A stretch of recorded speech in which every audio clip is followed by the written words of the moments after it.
Monsieur mon mari.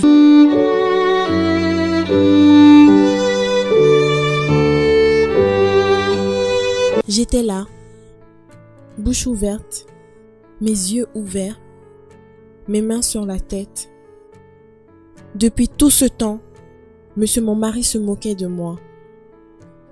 Il pensait que j'étais une poupée pour qu'il fasse tout ce qu'il veut de moi.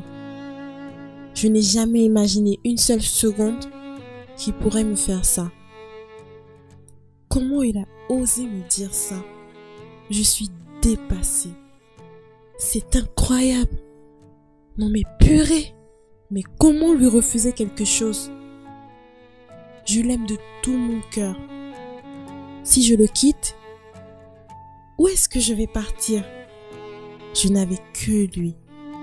J'avais tout quitté pour lui. Ma famille, mes amis. Il faut que je le convainc d'oublier cette histoire lorsqu'il rentrera du boulot. J'avais préparé son plat préféré. Il était 23h. Monsieur mon mari n'était toujours pas rentré. Minuit passé, il n'était toujours pas là.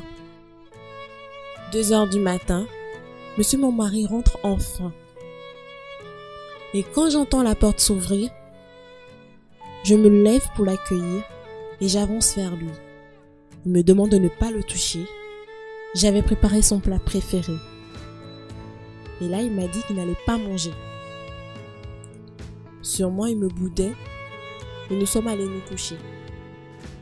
Puis, au beau milieu de la nuit, il me réveille et me dit « Tu acceptes ma proposition ?» Je lui réponds « Je ne sais pas quoi te dire, monsieur mon mari. Comprends-moi. Je ne peux pas faire ça. C'est avec toi que je veux faire l'amour. Et non avec des inconnus. » Il s'est fâché et il m'a dit « Si tu refuses de le faire, je n'ai plus rien à faire avec toi. Tu prends tes bagages et tu dégages de chez moi. » Puis il s'est rendormi. J'étais en pleurs toute la nuit. Ces mots m'avaient blessée. Je n'arrêtais pas de pleurer. Puis je me suis mise à prier. J'ai prié pour que monsieur mon mari change d'avis. En me réveillant, je l'ai retrouvé dans la douche et je lui ai dit « Comment ça se fait que tes amis soient gays et ils veulent le faire avec moi ?» Et c'est là qu'il me répond « Ils ne sont pas gays, plutôt bisexuels. Tu as jusqu'à ce soir pour me répondre. » Je lui ai demandé de me laisser le temps pour y réfléchir. Et là, il me sort « Tu as toute la journée pour y réfléchir. » Je me suis tue par peur qu'il me frappe à nouveau. Il a pris son petit déjeuner et il est sorti. Je ne pouvais pas le faire. Mais si je ne le faisais pas, il allait me frapper ou il ira voir ailleurs. Il fallait que je lui fasse plaisir, que je lui montre que je l'aime.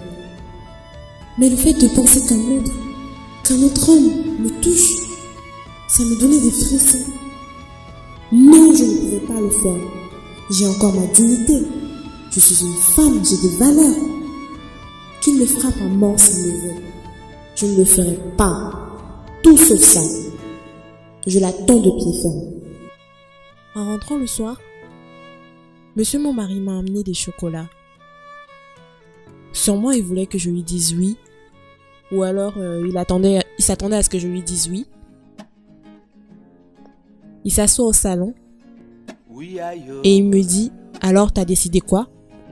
« Non, Non, monsieur mon mari, je ne vais pas le faire. Je ne veux pas le faire.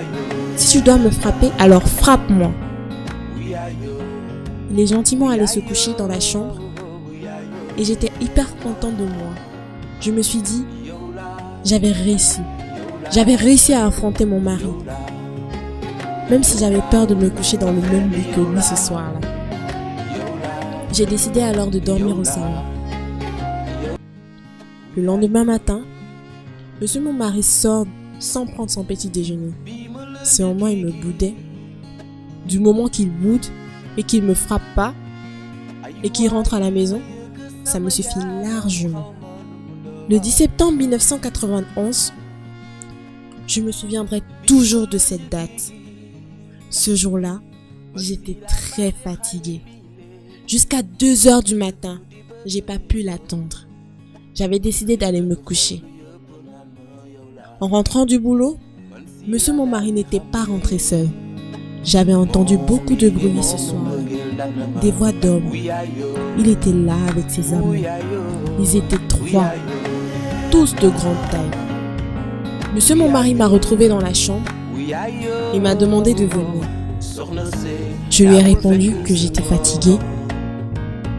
Il a pris ma main, m'a tiré du lit et m'a poussé vers le salon. Tellement fort que je suis tombée. J'étais en robe de nuit et ma robe était très transparente. J'avais pas porté de dessous. Cette nuit-là, j'ai vécu le pire. C'était la pire nuit de ma vie. Je voulais me suicider, finir avec ma vie.